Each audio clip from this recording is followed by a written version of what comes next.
আমরা কিন্তু এবার ভেবেছিলাম যে বিগত দিনের চাইতে এই বছর ঢাকা থেকে যে লোকগুলো যাবে নিজ নিজ বাড়িতে ঈদ করতে অনেক ভালোভাবে যাইবে, অনেক আনন্দের সাথে, অনেক সেফ নিরাপদভাবে যাবে এবং ন্যায্য ভাড়া দিয়ে যাবে। না, মনটা হয় নাই। বরিশাল যাওয়ার পথে লঞ্চ অ্যাক্সিডেন্টে দেখলাম যে মানুষ কয়েকজন একবারে রক্তাক্ত পিষে গেছে। দেখলাম কমলাপুর স্টেশনে সেখানেও ছয়নয় হয়েছে। ঢাকাতে বিভিন্ন জায়গাতে ভাড়া বেশির অভিযোগ আসছে। মানে এক কথায় আমরা যেমনটা চেয়েছিলাম তেমন স্যাটিসফাই আমরা না। এই যোগাযোগ মন্ত্রী রবিউল আলম উনি যখন এই শপথ নেয়, তারপরে হুট করে একটা কথা বলে ফেললেন যে রাস্তায় চাঁদা নেওয়া ওটা চাঁদা নয়। এই কথায় কেন্দ্র করে আমরা কিন্তু বিএনপি পরিবার কিন্তু একটা বড় বিব্রতকর অবস্থায় পড়ে গেছিলাম। তারপর আজকে উনি বলছেন এক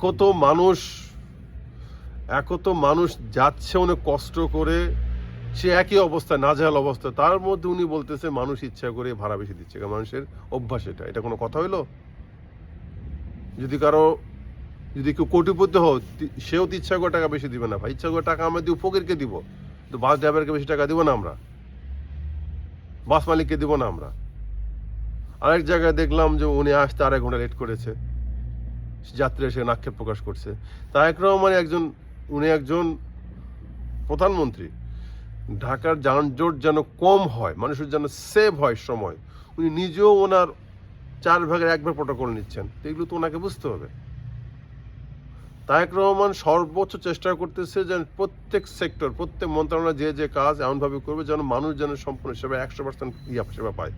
উনি সেই লক্ষ্যে উনি যোগ্য মন্ত্রী দিয়ে দিয়েছেন। এবং মন্ত্রীদের দায়িত্ব, যে কথার কথা রবিউল সাহেব, ওনার দায়িত্ব যে মানুষগুলোকে উনি হেলিকপ্টার দিয়ে নিয়ে যাবে নাকি সারা বাংলাদেশের যত আইনের ফোর্স, পুলিশ ফোর্স, যত প্রশাসন সম্পূর্ণ উনি সেট করে দিবে এই ঈদের মাঝে, মানে পরিবহন সেক্টর, এটা ওনার দায়িত্ব। এটা না, উনি একবারে উনি ফেলুর, উনি দায়িত্ব ঠিক মতো পালন করতে পারেন নাই। এখন আমরা এটা কি বলবো? এটাকে বলবো যে ওনার এক্সপিরিয়েন্সের অভাব? হ্যাঁ, এটাও হতে পারে, বা অন্য কিছু হতে পারে। মানুষ তো অনেক কিছু কথা বলতেছে এখন। যাই হোক, আশা করব এই কাজগুলো আগামীতে আরো সুন্দর হবে এবং কথাবার্তাগুলো আরো গোছানো হবে। অবশ্যই কাটা ঘায়ে মানে লেবুর রস যেন না পড়ে, আমরা এই ধরনের কথা শুনতে অভ্যস্ত না, এবং আমরা এর জন্য 17 বছর ফাইটও করি নাই। ভালো থাকবেন সকালে।